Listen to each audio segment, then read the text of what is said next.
Hey, what's up, y'all? Y'all know my slogan. I don't know it all, but I know what I've been through. Now, before we get into this video, please make sure you head on down to Instagram and follow us on our official Instagram page at Hookah Anonymous _. We're able to be a little more explicit, a little more uncensored, and share content freely without running the risk of having our channel terminated. So, once again, make sure you head on down to Instagram and follow us on our official Instagram page at Hookah Anonymous _. We're almost at 100,000 subscribers. So if you like this video, make sure you subscribe and hit that bell so you're notified every time we drop new content. Now let's get into what you guys came here to see. Now, today is actually a crazy day in drill history, man. Especially for all the supporters of 051 Melly, or just 051 period, because the alleged person who everyone pointed fingers at for being the one that led the gravedigger himself to his demise has been released from jail after being arrested back in 2019. Now, court documents will show that Nate has received a 5-year sentence and has been in custody since August 29th, 2019. Now, it was a big confusion as to why Nate was arrested, because most believe that he was charged for taking the life of Melly after allegations began flying about what happened that night at the party. However, if it was any confusion before, now it's clear that he was not charged, right? He was not convicted, for the murder of 051 Melly. Now, at first, he was a person of interest. They already, they had him. They felt like he was the one, but, lack of evidence and everything, and we'll get to that. Now, it says that Nate was arrested for aggravated discharge of a firearm and released from the Western Illinois Correctional Center. And it's crazy because guys who weren't out before, such as 051 Driller, when everything happened with Melly and the way he looks up to Melly, I wouldn't be surprised if he isn't willing to crash out, as much as I hope he don't, right? However, let's be real here, y'all. 007 Nate was probably better off in prison. And I think even he knows that, because if you look at the mugshot, it already looks like he knows his release date is coming up and he knows he got to get out at some point, and he's dreading it. He's just dreading it. And to be honest with you, the very first thing I would do if I was him would be to get out of Chicago. That's mandatory. But here's the thing with parole and probation. No matter how much you tell your PO that you got, problems or things going on where you at, your ops is looking for you, it's not safe, they don't care, right? And CPD know what's going on, as well as these POs, but they don't care. They really don't care. These people will still make it mandatory to be in Chicago, and the more he's out there, the more of a risk is going to be for him. He know it, and I'm sure he's expressed that to his PO already. And not only that, they already know what's going on. They know what they know when it comes to that situation. It's just that they couldn't prove it, right? Now, for y'all that are unfamiliar with what's going on, let me fill you in a little bit. Now, 051 Melly was a very, very, very well-respected member of 051 who lost his life at a kickback party back in 2019. The video is all over social media, so if y'all want to go look for it, you can. It's up there. We even did a video covering all this in the details, so if you want, you can search the platform and find it out that way. But I'm going to keep it to a minimum here because, I'm just briefly filling you guys in. That'll be just a whole nother video.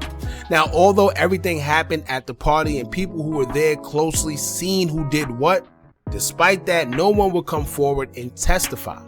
Court documents will show that some identified him to detectives and stated that he had a weapon that night coming into the party, so detectives had proven to the satisfaction of CPD that Nate was responsible for Melly's death, and he was rearrested back in 2022 for it.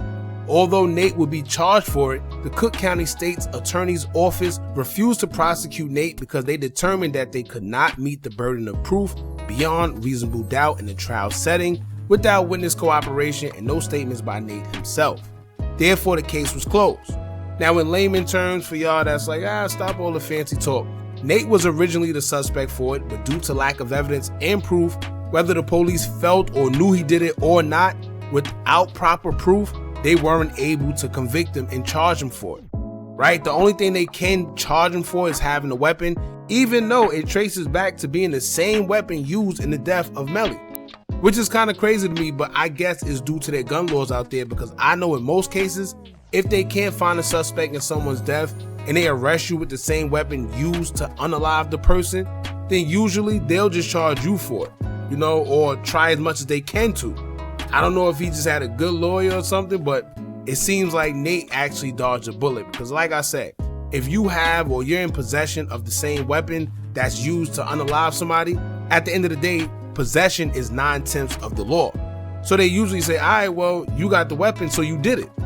But, you know, it don't seem like that was the case. They did rearrest him in 2022, and I assume that they were looking to charge him for it, right? Like I said, they had the weapon, they had everything on them, but I don't know what happened. They just didn't.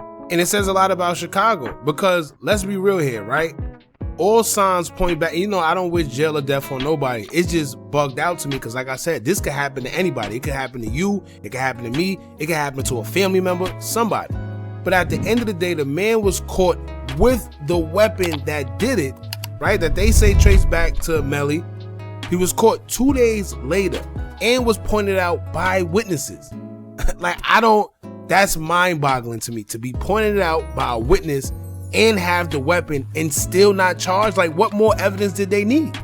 But like I said, man, it's a slippery slope, because, you know, the CPD, parole office, probation, they know what's going on, right? And they know that retaliation amongst these guys, especially with the wars and everything going on outside, they know that people are going to be looking for get back. So it's kind of weird. It's like, why would they put his life in that, you know, in that much danger?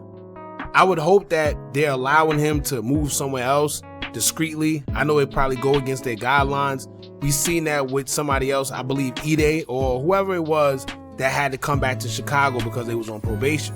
Now, I personally seen that a lot of the times too, where guys probably didn't lose their life, but with their ops knowing that they're going to be home, knowing that they're usually probation to their mother house or somewhere safe that, you know, or they think is safe, guys know where they're going to be at, and they just wait for them. And they either, you know, do something foul to them or unalive them, or who knows, man. But it's very dangerous being on probation or parole when you're in the hood and you have a lot of drama, especially in a case like Nate's. Now, that also goes back to the no snitching rule, right? The whole no snitching stuff. I'm not snitching on this person. You know, some people agree with it, some people don't. I find that most people only disagree with it when it don't apply to them or someone close. But the minute they want justice from someone that they're close to, because somebody they know, whether it's a family member or a friend that got killed, they expect everyone else to tell. So in this case, even though the shooting happened at the party, I'm sure, you know, people definitely seen who did what, and whatever the case may be, no one spoke up.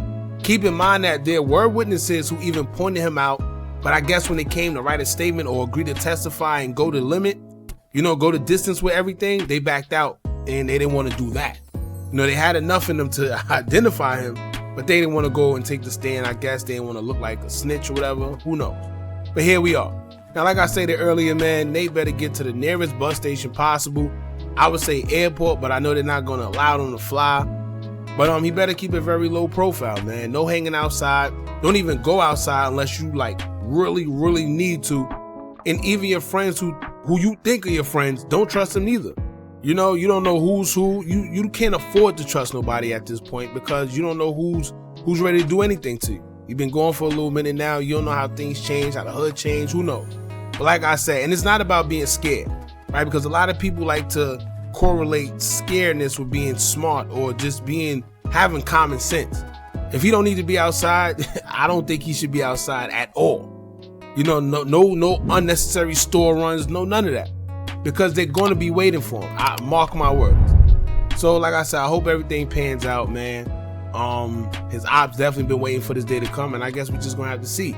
Y'all jump in the comments, let me know what y'all feel about this. Don't forget to like, comment, share, and subscribe. Hit that bell so you're notified every time we drop new content. And remember, as long as you keep on watching, I'm gonna keep on dropping. And I'm out.